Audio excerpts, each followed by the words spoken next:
এরা এখন পড়াশোনার ব্রেক নিয়ে আইসক্রিম খায়, এত আনন্দ, পরীক্ষার দিন এত আনন্দ। হ্যাঁ,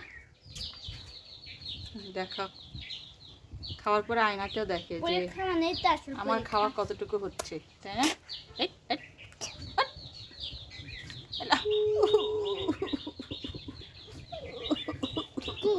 আদর করে দিচ্ছে রোশনি, পাপ্পাও দিয়ে দেয় ওর বাবা।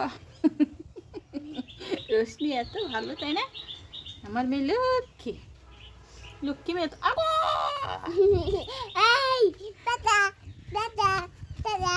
তো পড়াশোনা করাচ্ছি দিদিকে, আর রোশনিও পড়ছে টেবিলের কোকো। এত সুন্দর পাখি, চোখের পানি। সর্দি পড়ে যাচ্ছে, পানি হয়ে গেছে। পরীক্ষা দিবে।